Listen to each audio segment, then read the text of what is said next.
भागवत पुराण के अनुसार कलयुग का आरंभ 3102 ईसा पूर्व हुआ था।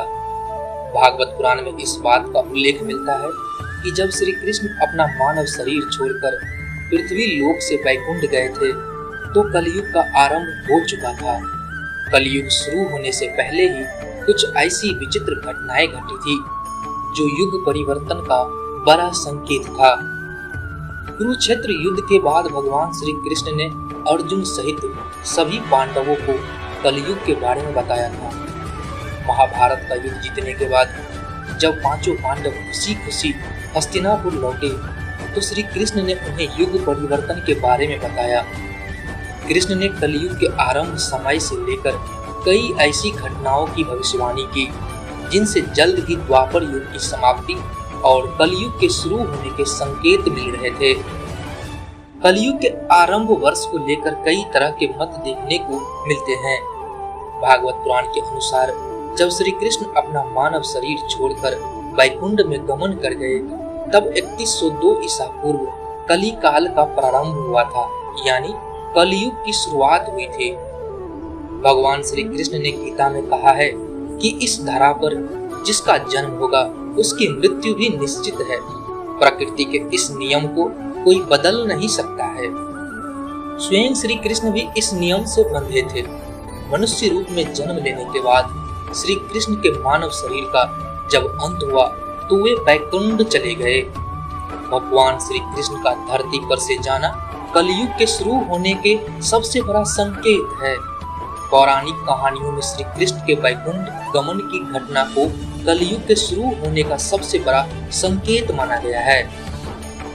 युधिष्ठिर को धर्मराज कहा जाता है, लेकिन कलयुग आगमन के प्रभाव के कारण युधिष्ठिर की निर्णय लेने की क्षमता कमजोर पड़ने लगी थी।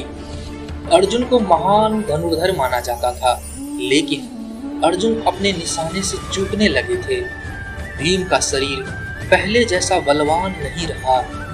तलवारबाजी और घुड़सवार में माहिर नकुल की ये कलाएं भी कमजोर पड़ चुकी थी। वही तेज दिमाग वाले सहदेव भी सामान्य चीजें भूलने लगे थे। महाभारत का युद्ध न्याय और अन्याय के बीच लड़ा गया था। जब पांडव युद्ध जीतकर आए थे तो उम्मीद की जा रही थी कि अब हमेशा के लिए धर्म की स्थापना हो जाएगी, लेकिन कलयुग अपने आने की तैयारी कर चुका था।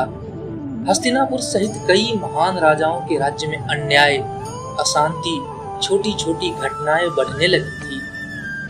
जगह जगह हत्या, लूटपाट, चोरी आदि घटनाएं बढ़ती जाती रही। कलयुग के शुरू होने का संकेत यह भी था कि धरती पर जगह जगह सूखा पड़ने लगा, बारिश का स्तर कम होने लगा, जिससे कि फसलें नष्ट होती गई। वही मौसम भी असंतुलित हो गया। गर्मियों की अवधि बढ़ती जा रही थी और इसी तरह सर्दियां भी अपने समय से कहीं ज्यादा लंबी होने लगी। बारिश की स्थिति ऐसी थी कि कभी लंबे समय तक सूखा पड़ता था तो कभी बारिश के कारण बाढ़ जैसी स्थिति पैदा हो जाती थी। प्रकृति के असंतुलन से सभी लोग परेशान थे। जिस महाभारत काल में द्रौपदी का अपमान करने के लिए कौरवों के युद्ध का सामना करना पड़ा था, उससे अलग कलयुग के शुरू होते ही स्त्रियों के अपमान की घटनाएं बढ़ने लगी। उन्हें मनोरंजन का साधन समझने लगा। इसके अलावे भी लोगों के बीच कई कुरीतियां फैलने लगी।